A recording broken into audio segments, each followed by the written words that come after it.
Hi, everyone, Hello. to our podcast today with David Azama and myself, Irene. We're going to talk about intuition and awakening to your innate wisdom. Hi, dear David. Hi, Irene. How are you? Good, great. So you have told me, just as we talked before, that this is a topic that you've been working on just recently. Yes. Yeah, specifically? Specifically, self-mastery, right? One of the things that was bothering the most was all these triggers that I had, how to be trigger-free in life, so to say. But not in the way of like denying the triggers, so to say, but rather why do certain things or situations people like Activate certain things within me. And part of my focus since last year has been about not reacting to the world, but rather being proactive in the world. So, like, for me, intuition is also like really letting go of the thinking, letting go of the mind, because the mind is always doubting, the mind is always in fear. Those are products of the mind, right? And then we don't allow the intuition to tell us what's actually right for us. And we're confused and we don't know what our purpose is. Like everything is difficult, right? Yes, exactly. And then we basically have to have tools to calm down the mind. With meditation or dancing, qigong, anything, yoga. There's so many things you can do, right? Yeah, go for a walk in nature. And then once that quiets down, then we hear that tiny little voice. Whisper. Yeah, an impulse, something. Yeah, and then it's also having the courage to follow through, right? Having the courage, having the trust. Naturally too, to really trust your intuition, trust your gut feelings. But I think it's also about like trusting my life's path. I can only say from my experience, because I remember those moments, like when I came back from America to Zurich, and I knew in my heart I want to have my own clinic. And everyone, even my parents, everyone was like, that's so hard, you need so many insurance packages, Haftpflichtversicherung, they were all going on. And I was like, well, I'm not going to have all of that, but still, I feel in my heart. And then I opened up that clinic near Bahnhofstrasse, right, Löwenstrasse, and signed the contract for the huge rent, monthly rent for years. You commit for several years. The shock and the fear comes then, or what? No, but it was just this. I just knew this is right for me, and I've had occasions like that. Just like when I moved to America, I just knew this is right for my path. And I've noticed now as I'm getting older. I don't know how you feel about it, but as I'm getting older, it's like I have much more fear making those decisions, and maybe it's comfort, maybe it's out of comfort. You know what I mean? Possibly out of comfort. Yeah. Well, it's a security blanket too, right? I mean, yes. it's your patterns that you've got that's worked for you in the past, right? Whatever belief systems you may have had, and they've worked for you in the past. But as we know, every moment you are evolving and changing, and you're a different person than you were yesterday. So, and then also, I'm working right now on trusting the universe or God or we will like the source, like.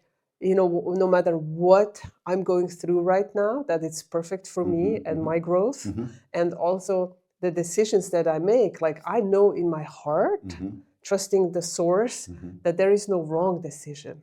Even if it's a detour, we can make detours. You know what I mean? Like detouring around, maybe doing another loop because we didn't get it. We didn't get the lesson. So we have to do it again in the relationship or in the job or whatever. We just do it again. Health is also, health, yeah. But also self-image too. It's also a big thing. Yeah. The image that we think we are, right? Yeah. We think we are. Yeah, I mean, you've gone through a lot of, you can tell a little bit about your path. I mean, you've done so much. Oh. And so I used to I was a professional dancer for a long time, for about 14 years. That was a nice, wild time. A lot of it was, so for me, it was, the way that I look at it now, it was a lot of outward emotion, outwards expression. But the interesting thing was my success came from not actually having a goal in dance, but rather just having fun. I just loved dancing, and I would take on any job, sometimes free jobs too, stuff like that. But it was a way just of complete soul expression, and dance for me was that at that time.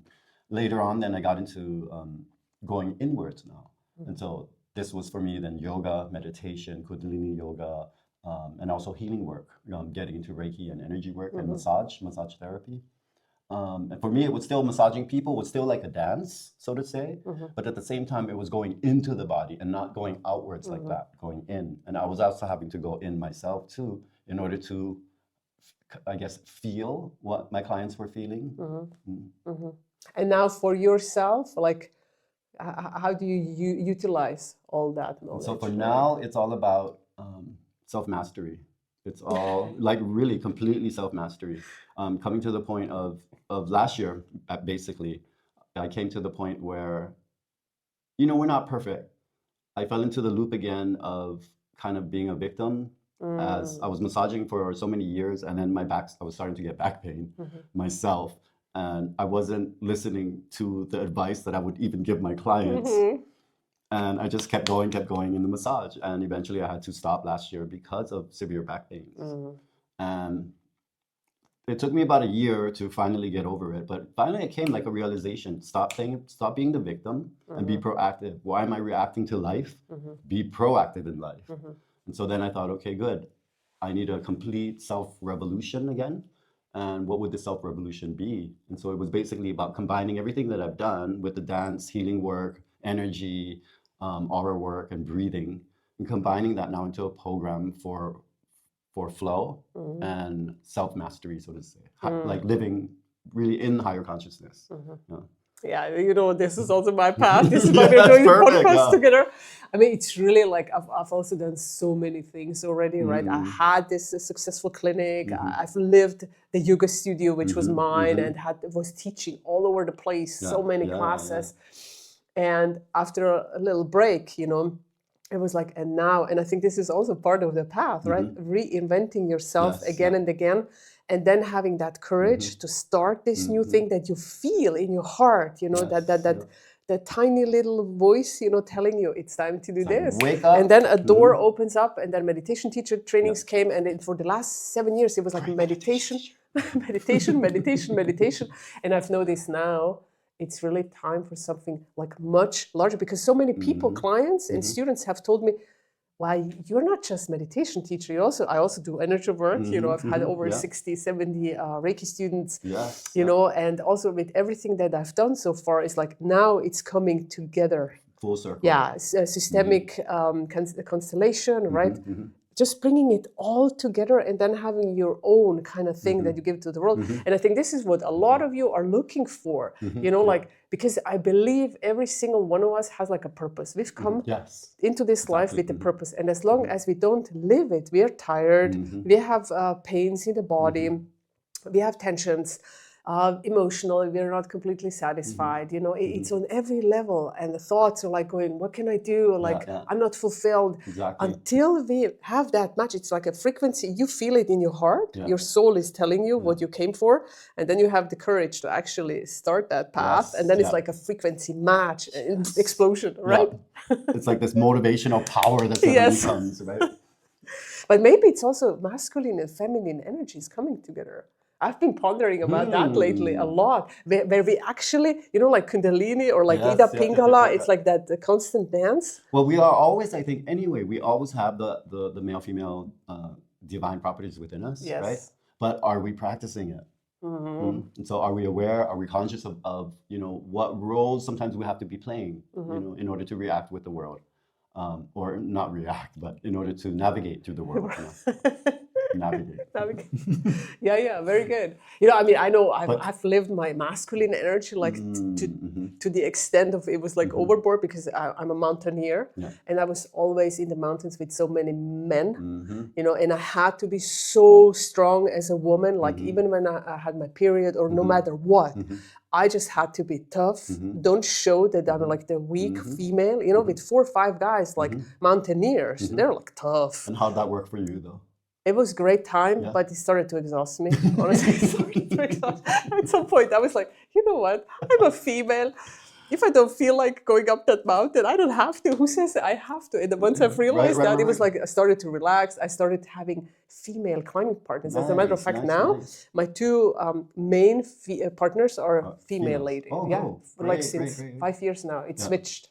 Great, that sounds good. No, but it's often like that. No, we fall into these roles, and then it's like, the ego comes into play, and then it's like, do this, and you're not really, it kind of blinds you to your other intentions that you have in Yes. you. Yes. And I see it always like a, like, you know, the dog, and he sees the cake or something in front of Yeah. him. Yeah. Yeah. And whatever happens around him, he's just focused on that bone Yep. or the chipmunk or the Yep. squirrel, Yep. right? And so we got to get out of that mindset sometimes, Yeah. but it's hard, you know? I mean, it's only human. We fall into these loops, these patterns again. And the first step out of it, though, is realizing that, oh, I'm looping again, or I'm falling into that old pattern again. And that's already the first step you're making. Yeah. I've read a lot of work, you know, on the Flower of Life. I don't, are you familiar? No. Flower of Life. Like, I know the and graphic. and then from Master Melchizedek, he's one of the ascended masters, and he talks about the left eye of the Horus and the right eye of the Horus, and supposedly, like, not in Egypt as we know it with the pharaohs, you know, and the slavery and everything, way back, you know, when they were practicing much more like the mysticism, you know, the old knowledge. Some of us remember even what that was. Is this going into Gnosticism then, or? No. But just like how to basically be a creator. You know, it's always about how are you. Like they see in people, a sinner. So, and the left eye of the Horus, one eye was a 12-year school that you went through to really work on your emotions, like on the female side. And the other side, 12 years, were like to work on your logical side. And after 24 years, there was an initiation into like the higher self, to like the, you know, to evolve into the higher self, which is kind of interesting, but it took like 24 years. And I kept thinking, as we go through cycles as human beings, you know, they're like 7-year cycles and whatnot. Some say 7, some say 10, some say 12. But that it takes some years, even just integrating those different parts of ourselves. Just like also, I feel I've probably worked for many years on the physical body, just mastering the physical body. Then it took me a few years, maybe parallel, but I feel it was afterwards mastering like the mental body. You know, I talk a lot about conscious, subconscious mind. And lately, the last 2 years have been really like my emotional body. All the old wounds came up. I know, you know, but I could handle them. I don't know how it was for you the last 2 years, but it was really a tough time. The old wounds, like those really tough wounds, abandonment, you know, all those issues, the rejection, all that came up. And I went through it, and it wasn't like the end of the world, right? At this stage, it's not the end of the world, but it wasn't easy. And I feel like now, beginning this year, I truly mastered my emotional body. And I feel for women, it's harder with the emotional body, and for men, potentially a little harder with the mental body. It doesn't have to be, it's just my intuition. I kind of agree with that, though. I mean, but it's hard to say, too, with women when you're nearing your period. With men, a lot of guys, it's the analytical and the ego, right? And so you say mental. But the hard part is what is society holding men to be? You know, and what does society hold women to be? And so I think part of that self-mastery is like seeing that, but then the self-reflection part comes in. It's like, what's good for me, actually? And so we have all these variables, all these examples all around us, but you need to experiment yourself in what's right for you. Because only you know you, right? No doctor, no therapist, no healer knows you the way you know yourself. And so if you keep lying to yourself about certain aspects of who you are, of course, then that's what you're going to portray to the therapist or the healer. And they'll see you in a different light than how you really are. And so self-reflection is a big, big part of self-mastery. Absolutely. Without it, I mean, it's not possible. And being true to yourself, you know, really being vulnerable and looking at yourself very, not critical. I don't like that word because we all are very self-critical, but like without a lens, without a filter. But can we add the word kindness in there? Of course, we have to. With kindness in this analyzation of oneself. Loving and kind. Loving kindness, and with a lot of patience. Okay, I'm still not quite healed. Okay, this is a part of me. Yes, it's okay. Perfectly fine. So like one of the things that I've been like realizing with everything about purpose, it's that sometimes purpose doesn't need to be a grand scheme or this grand thing. Purpose can only be maybe just kindness, just showing love, just being that kind, loving, smiling person, you know. And through that, you know, you will radiate this kindness and this happiness and this joy too, for others to feel, to take on. And maybe that's your purpose, you know. It doesn't have to be, you need to be some big guru, you need to be some president or something like this, or you need to earn $1 million a day. You know, it's not about that. It's about really that daily action of being part of humanity. And humanity is a so big, multifaceted, complex thing sometimes. It is. Especially in the world right now, in this complexity of politics, spirituality, cultures, religions, borders, you know, so many things going on. But where do I see myself in that whole thing? And do I want to play in all these little games that's going on around me? And be in fear. And Am I in fear? Ask yourself, do I want to be in fear? Nourish fear? Because this is what the outside world is trying to do. Create fear. Or am I staying in pretty much control you, right? Absolutely. In my personal power, in my strength, and therefore I am elevating myself. This is also self-mastery for me, right? And I also believe with purpose, but this is just an observation. Like sometimes I've had so many clients, and now I have, you know, the children from my clients, they come to see me, they're like 22, 25, and they're like looking for, what am I going to do in life?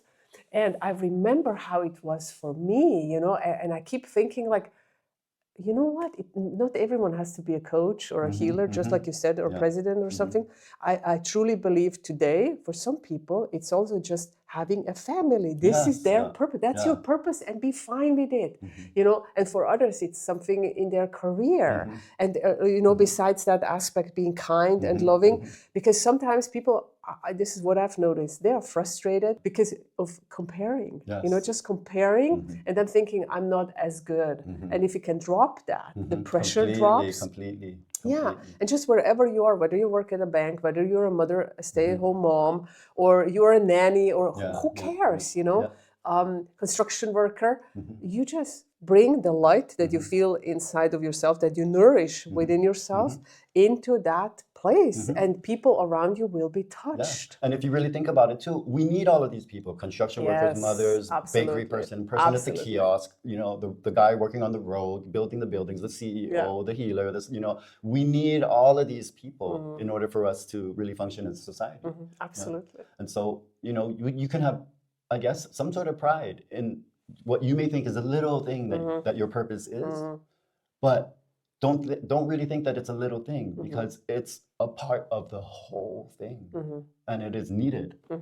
And I truly believe, and I can really say that because I was managing a seminar center for a while, I felt that light within people who are living very humbly and, you know, not having this grand life that everyone is hearing and reading about, you know, and emanating that light. They're just so fulfilled and happy, you know, with the simple kind of job or life. And then I've put people on stage where I just didn't feel that light, even though we all read books from them, you know, I just didn't feel it that strongly. And I can say that, you know, so I've also learned for myself, sometimes it's also a lot of shine, you know, shining also in the spiritual realm, of course. There are also masks, you know, don't forget that. And then we have a lot of simplicity with people around us, you know, but we all notice that spark. If someone has that spark, it's just this glow, it's this happiness emanating from them. And it's not even loud or shiny. It's, absolutely. It can be, it's just this glow, you know, a soft glow. And usually it's also humbleness. It's a combination with humbleness. Definitely. Thank you very much. You're welcome.